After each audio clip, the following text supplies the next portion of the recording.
We're going to talk about the most important goal of all. It is developing an internal locus of control. So when it comes to developing an internal locus of control, that means the child knows that the child is the teacher. The child is in charge of their learning, and the child is in charge of whether they're successful or whether they're not successful. So when we look at the longitudinal research, the research from children from age 5 years of age to age 35 years of age, what we know is that the children with communication impairments are more likely to have an external locus of control, in which they feel like they do not have any control over whether or not they fail or whether or not they succeed. And these are the children that are going to end up in the correctional facilities. This is such an important topic. The latest research we have available from March 2022, this year, it has found that across 18 studies of juvenile offenders,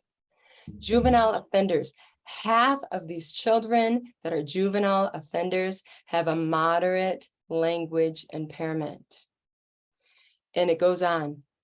10% of these children that are in these juvenile correctional facilities, that are juvenile offenders, criminal offenders, have a severe language impairment. So these are the children that we are working with today. And we need to be proactive.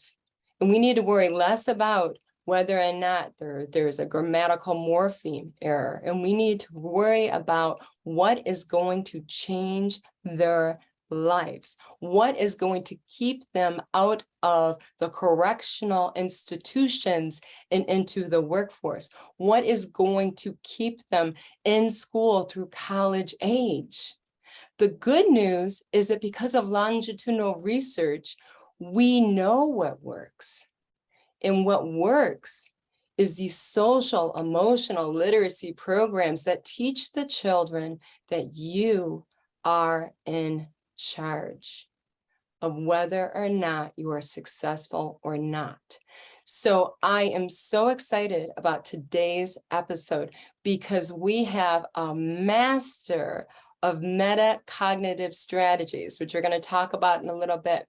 Metacognitive strategies in which the child takes on the role of teacher and the child self-evaluates their performance. They are in charge of the learning. This is what we want to teach. This is what we want to focus on. This is what's going to change lives. So this is, I would say, the most important episode so far.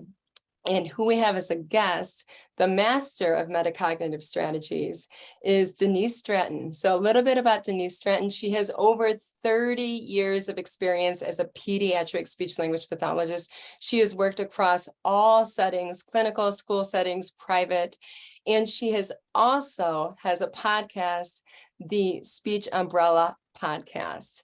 So it's so great to have her here, which she is really, really great at. She's great at a lot of things, but is at metacognitive strategies, in which we're going to talk about today, especially at the elementary age, when children have that skill set to think in a metacognitive way, to self-monitor, to self-evaluate, to learn the process and apply the process on their own.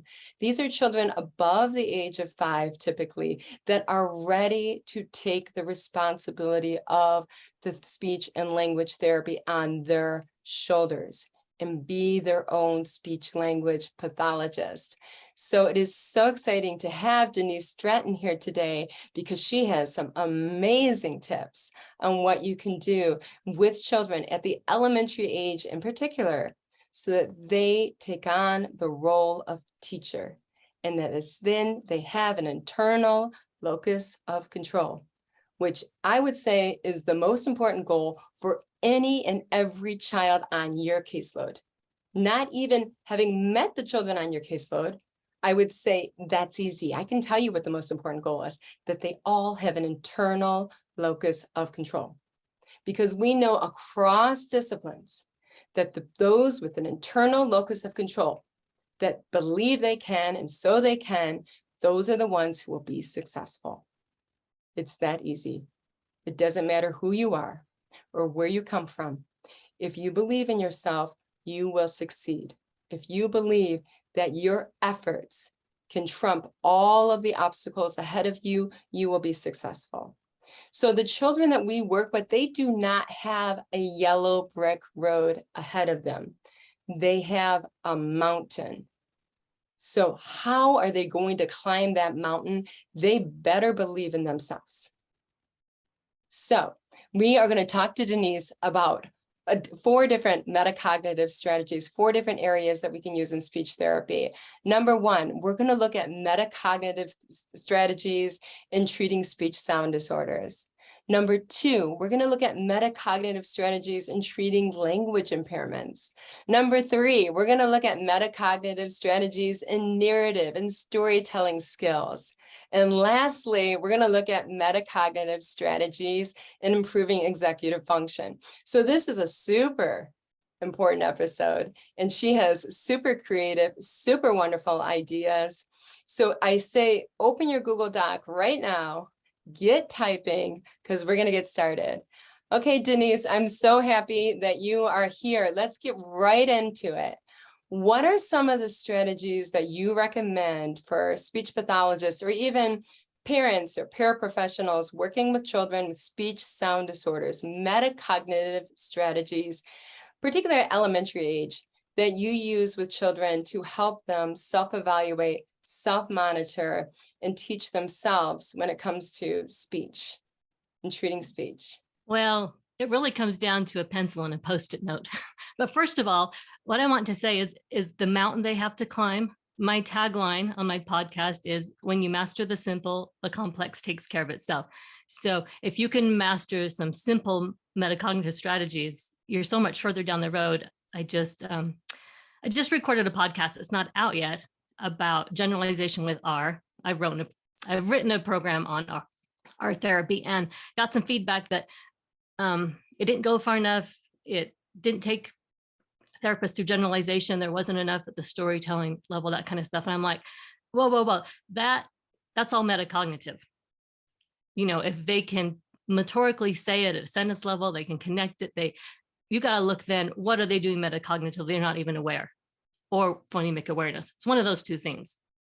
So it's the basics are super, super important, and metacognition is right there. So I love what you're saying, just to kind of interject there, because it's not like you're going to have a speech pathologist with you at your side everywhere you go and saying, now we're going to have conversations, ask for the reasons. Okay, now talk about the reasons. And yeah, it has to be internal. And I get a lot of older junior high, our clients referred to me because they haven't mastered it in conversation. Man, I tell you, it's either a tiny motor thing, or it's metacognitive, or some phonemic awareness, or all 3 together. But this idea came to me as I was working with a teenager, still working on R. And she wasn't really good at monitoring herself. So we were doing this poem by Shel Silverstein, Invitation. If you are a dreamer, come in. If you are a dreamer, a wisher, a liar, a hoper, a prayer, a magic being by R. Anyway, it's a great R poem. But she couldn't get past the second line. First line was okay, 1 R, if you are a dreamer, come in. And then she would just miss. She would miss dreamer, or she would miss wisher, or she would miss liar, not all the same one. And so I thought, what am I going to do? I gave her a Post-it note, I gave her a pencil, and I said, I want you to make a tally mark every time you say an R, at the same moment you're saying it. And what was so interesting is she could not do that at first. She would say the whole line, then try and make the tally mark. Or she'd make the tally marks ahead of herself, but not in the moment, not at the same time. So she wasn't really aware. And once I got her to the point, and you would not believe this took like 2 sessions, a teenager. Once I got her to the point where she could make a tally mark at the same moment she said R, then she got it. And then she got the whole poem. Metacognitive, right? It was just being aware in the moment. And since then, I've used this with several other clients. So it's so easy, and it works because she had the motor skill to do it. She just didn't have the ability to think of it in the moment. Yeah, and by her moving her body and making that telemark as well, really brings that imprint, more active learning. And you think about how we normally do RN therapy, say this word 100 times, and who's doing the clicking? You have a speech therapist doing the clicking and the counting, and it's just mindless. And then here's your token. So it's very external. And you made her the teacher. She's doing the telling, she's the speech therapist, and I like that she's using her body and having to write it and take notes. And by the way, they don't miss the R yeah, when they're doing it, because, I brought them far enough along that they could say it. yeah, So as they're making the tally marks, as long as they make the tally mark at the time they say it, then they're 100%. Because that's what they need. It's not a question of, can you say this or not? So that is, yeah, and that is a good point, because if this was a child that couldn't say the R, you're not going to be doing this. If they can't get that final which is tricky. You're going to use all of their attention, all of their capacity on the R. But at this point, she needed to self-monitor, and you made her the speech therapist essentially, and she's taking tally of the R and how many times she says the R, and where is it coming, and paying attention to that. That is an awesome strategy. Okay, now let's move on to language. What are you thinking? What is a great metacognitive strategy speech language pathologists can use to help the client be the teacher and take on that role of self-monitoring, self-evaluating, and knowing the process? So let's talk about complex language development right here. So conjunctions are super, super important because they bring the complexity into it. They help you tell the story. And I have so many kids who I bring out my conjunction bingo sheet, which it just kind of looks like this. It's on my website, but it has then, because, but, when, although, so, after, while. Not all the conjunctions, but ones I like to use. We'll watch a short video. Sorry.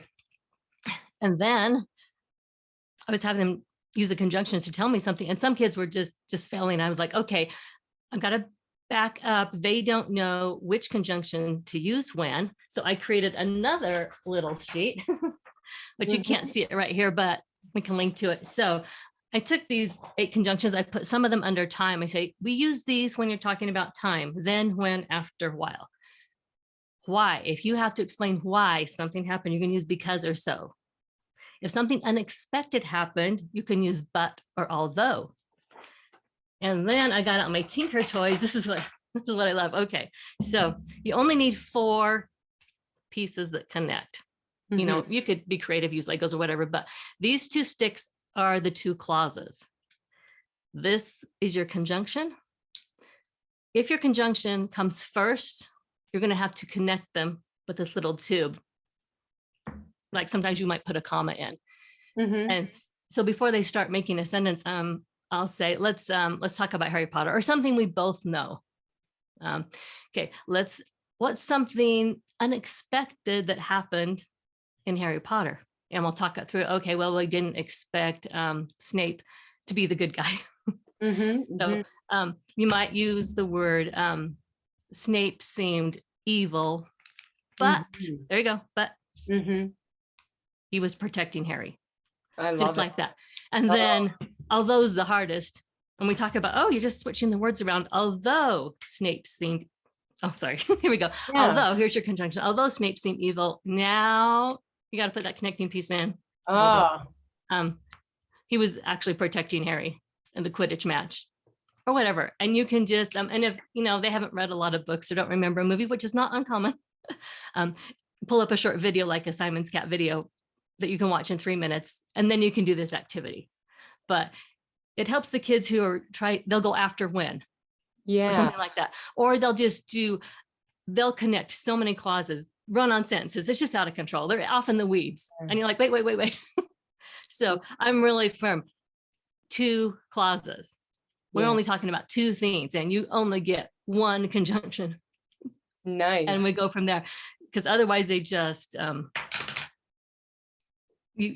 start putting in all these words. They don't even know how to use them. And just throwing them in because I got this bingo sheet in front of them. Okay, I think I'll use that.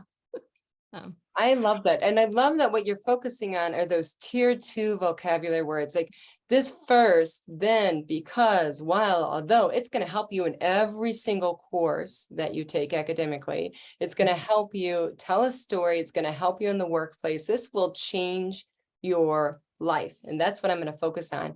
And I liked it. We don't see it, but in the Tinker Toys that she uses, Tinker Toys are like the circles are the conjunctions. So you can change direction. So you can be making a statement, so-and-so is a nice guy, however, or but, whoa, it goes back.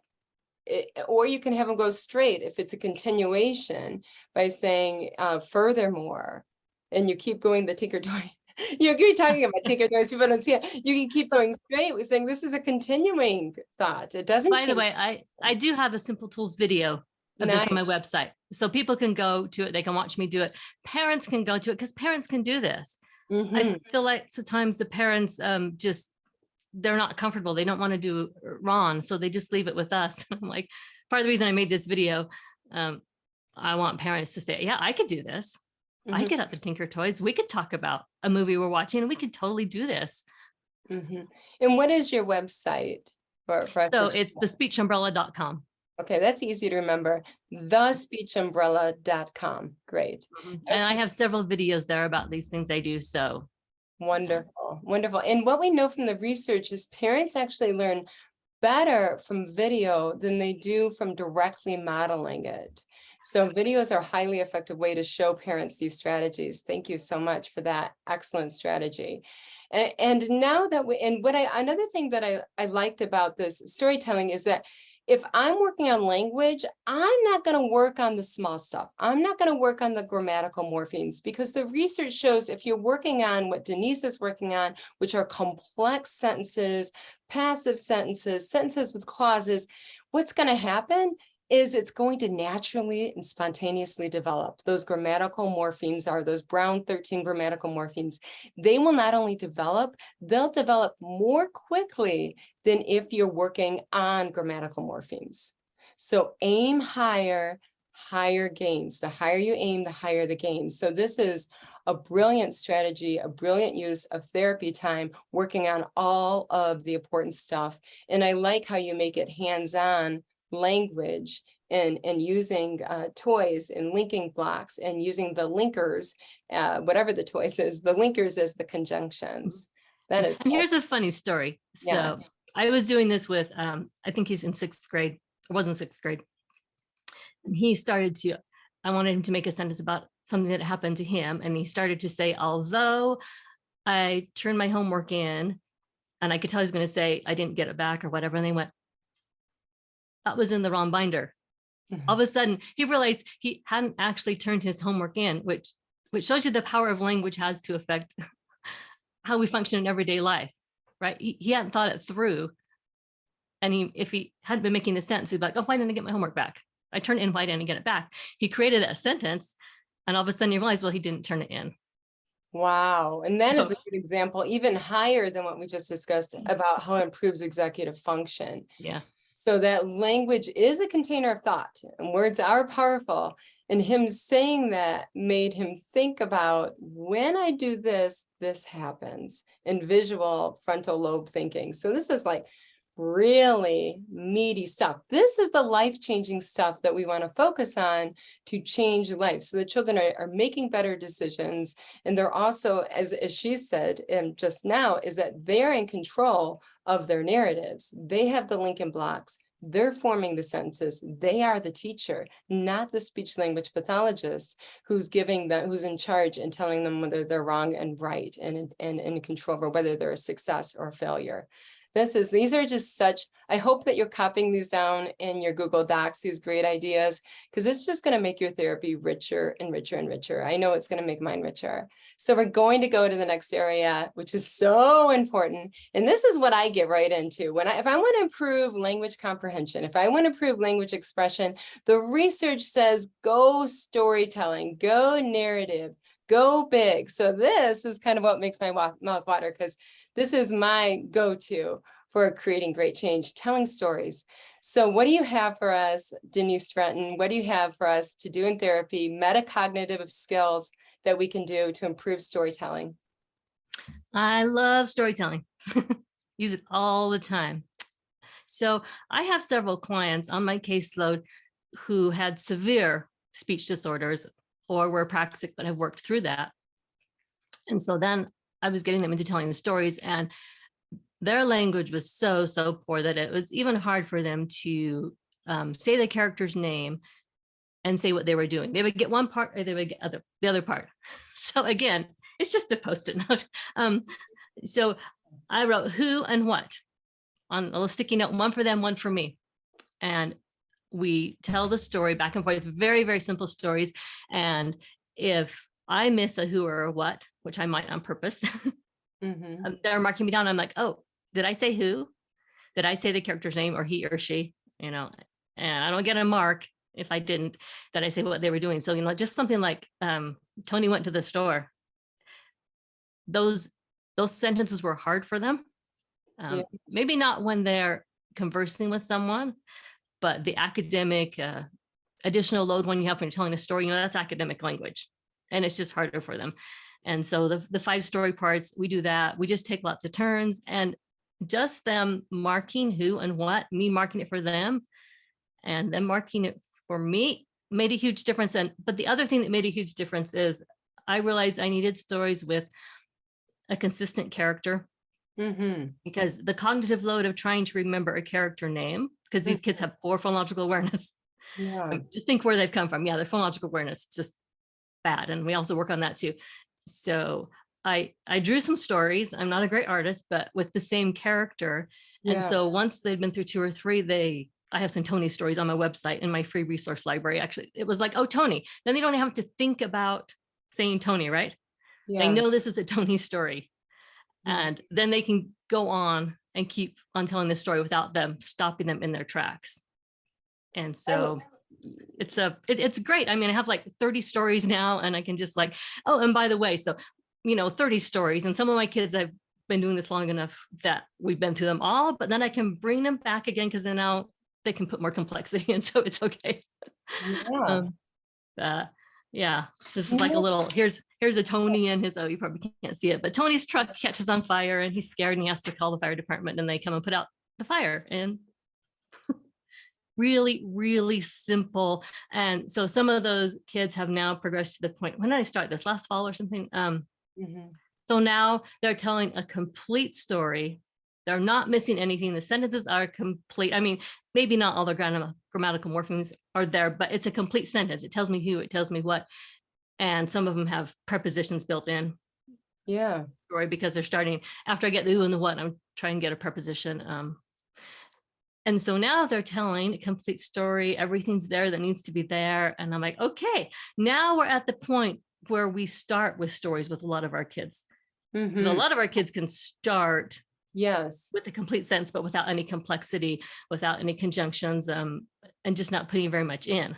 These kids needed a more basic starting point.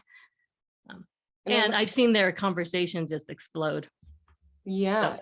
You know, and that's the thing, is that one of the problems we do in our field is that we have lots of different examples. Like, we're working on S-blends, and here's 20 different S-blend words. And the research says one S-blend word is better than 20 different. Oh, I agree. And that's in the same idea, even though we don't have the research yet. Keep things the same in the beginning, so that the child can focus, master it, master the process. So they can have success. The same, And you're not prompting them all the time. So that they can retrieve it from their own mind, which is what helps the most. It's like if you're a music teacher, you're not going to say, I want you to learn 10 different songs, because they're going to do 10 different songs very poorly with poor form, and they're going to be just getting through it, and they're not going to know it or master it, and they're not teaching themselves.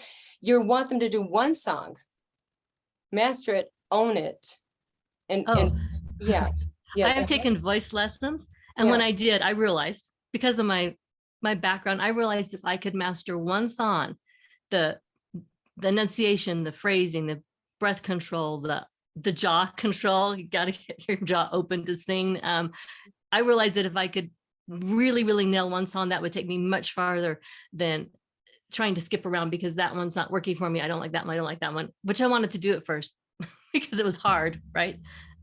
A song was hard. I wanted to switch, but then I realized, well, wait a minute. This is what you need to do, is just choose one and stick with it and master everything about that song, and you will have learned so much. So it's the same with these kids. Mhm. And Yeah, we want mhm. vocabulary variety too, but you got to find the balance. If they're barely able to make a sentence, you know. Mhm. Yeah. Or if they're simply, if you're doing the talking and they're simply imitating you, or it's totally, they're in the passenger seat. You put them in the driver's seat by keeping it the same and saying, this is your story. You're the teacher. And I just love it. This is great advice. It's nice when you think about what works in one area of your therapy and you're like, let's do research on this. And maybe in language, we would benefit more. I know I like to keep the conjunctions the same in telling the story. Because and they've got the conjunctions, and then they just kind of struggle and with the word retrieval as things change, but the conjunctions always remain the same. So I see this is interesting. Keeping the character the same is something else that's probably a great benefit. That's great advice. So we're getting to the big executive function. This is a complex skill that many of our kids struggle with. And I'm seeing more and more kids struggle with this every year. And some research is indicating it's because of the digital learning, because the digital learning does the reasoning for you, if that makes any sense. So if they Yes. say, yeah, you know what I mean. So if it's Yeah, I do. a little video and they say, pick the big flower, and then they touch it. This is the bigger flower. It's larger than the smaller flower. And they do all of the reasoning for the children, and they work with the children on a cause-effect nature. These video games do. They teach cause-effect thinking. And then they're going to give you the rationale and the higher level reasoning for you. So this is something that is so important. What are some metacognitive skills that can help our children? Well, this one I chose to talk about today. I do use mostly with kids with autism. I absolutely love it. I call it the conversation game, and I have a whole podcast on it. But it has a lot to do with memory and attention, metacognitive. And the first time I had an autism group, I had taken Michelle Garcia Winner's the training, and I was like, yeah, I can do this. I can do autism group. I've got her curriculum here. So there's a time we gather together, we say hello, we kind of greet each other, and it was like hell on wheels. I mean, I had kids everywhere. I couldn't get my group together at the beginning, all focused on sitting together and starting the group. And I realized when one child who I saw him individually too. So I saw him twice a week, once individually, once with the group. And he would always ask me, he was always early. So I'd come and stand in the waiting room, kind of chat with him. And he would say, what day is it today? And who else is here today? I mean, he could not remember the day. He could not remember who was there, even though he knew the kids' names, saw them every week. And I thought, oh, he's got no episodic memory. I didn't know that's what it was called at the time. Now I know that's what they call it, the biographical episodic memory. And I was trying to have these kids gather together a little bit at the beginning and just talk to each other. And if you have no episodic memory, it's really hard to do chit chat. So again, I gave them all a Post-it note and a pencil. And I said, okay, I want you to draw something you did today, something you did yesterday, really, really recent. And then we're going to talk about it. So, oh, it was like magic. So much better. So they draw something they want to share, and then they hold it up, they share it with the group. And then I say, okay, we're taking these memories and we are putting them in our brains. And I actually have this plastic brain mold. Oh, nice. You could use a bowl or anything with a picture of a brain on it. I was like, we are putting these memories in our brain. I take their Post-it notes. And by the way, I draw a picture too, always model. And I review them. Oh, I remember Johnny went to the store. Sarah went to the movies with her family. Tommy played with his cousins, whatever. And I put those little pictures in the brain, physically in the brain. I say, you're putting these memories in your brain. And then we put that away and have the rest of our group And then at the end, where I do a snack time when I have an autism group, you don't need to do it during snack time, but that's great. Because as they're eating, what people do when they eat, they chit chat, right? As they're eating, I get my plastic brain back out again. I don't pull the papers out yet. See if they can remember without a visual. Who remembers what Johnny told us? Who remembers what I did? It is so fantastic. They start to remember. Most of them won't remember the first time. I mean, this is a building process, right? But as they start to remember, they'll start to make comments about what the other kids, because they're saying what the other person did, and they start to comment on it.